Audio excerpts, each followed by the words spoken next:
आज के दिन का एक बड़ा काम था ब्रूनो को नहलाना।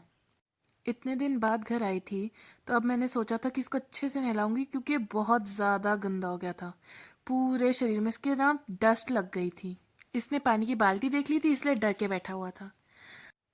फिर इसका मुंह भी बांध दिया था हमने।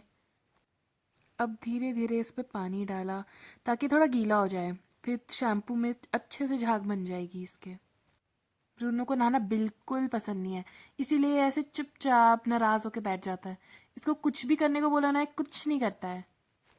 फिर मैंने इसे शैम्पू वाला जो पानी मैंने बनाया था उस वो डाला ताकि अच्छे से झाग बन जाए। और आजकल इनके टिक्स भी बहुत हो रखे हैं, तो टिक्स भी निकल जाए। ताकि बस डॉग्स को नहलाते हुए एक चीज़ का ध्यान रखना पड़ता है कि शुरू में ही ना इनके मुंह के आसपास पानी नहीं डालना, नहीं तो ये उस वजह से ना बहुत ज़्यादा एग्रेसिव भी हो जाता है। फिर इनको पसंद नहीं आता, फिर ये कुछ नहीं करने देते। तो बस ये है कि इनके मुंह पे पानी नहीं जाना चाहिए। आप पहले पूरा नहला दो उन्हें, फिर बाद में आप क्या बोलते हैं इनका कान पकड़ के, कान के अंदर ना जाए, फिर एक मग्गा लास्ट में डाल दो।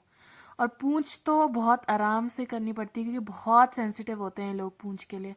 ब्रूनो तो अभी शांत हो चुका है, बट पहले पहले शुरू में तो ये बहुत इसकी पूंछ पकड़ते थे तो ये बहुत गुस्सा करता था हमें। जब भी आप इनके शैम्पू या कुछ ऐसा लगाओ ना, तो ये ध्यान रखना कि थोड़े टाइम तक ना इनको ऐसे ही रहने देना ताकि जो टिक्स वगैरह है उनको टाइम मिले वो निकल जाए।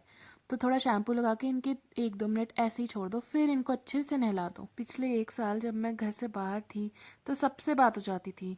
बहन से हो जाती थी, मम्मी पापा से हो जाती थी, दादी से हो जाती थी। पर ब्रूनो से बात ही नहीं हो पाती थी क्योंकि उसे फ़ोन में दिखता ही नहीं था कुछ। मैं ब्रूनो ब्रूनो बोलती रहती थी और इसे कुछ भी दिखता नहीं था। और फिर जब मैं 1 साल बाद घर आई तो इसने इतना एक्साइटेड हो गया था ये। मैं जब गेट से अंदर आई तो इसने मुझे मतलब वहीं पे ही पकड़ लिया, वहीं से अंदर ही नहीं आने दिया मुझे। इतना एक्साइटेड हो गया था ये उस टाइम पे।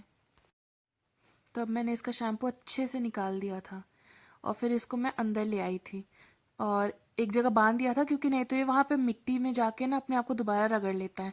तो मैंने बोला थोड़ी देर इसको बांध देते हैं। फिर एक किनारे पे बैठ गया शांति से। अब क्योंकि ये इतने अच्छे से शांति से बैठ के नहाया था तो मैंने सोचा इसको थोड़ी ट्रीट्स दे देते हैं। तो पहले तो मैंने इसको एक ब्रेड दी, फिर मम्मा पीछे लग गई। मम्मा कहती नहीं ब्रेड नहीं, तू इसको इसकी ट्रीट्स भी दे दे, इसके बिस्किट्स भी दे दे। मम्मा इससे बहुत खुश हो गई थी। So that's all for today. Thank you for watching and please subscribe to my channel. Thank you.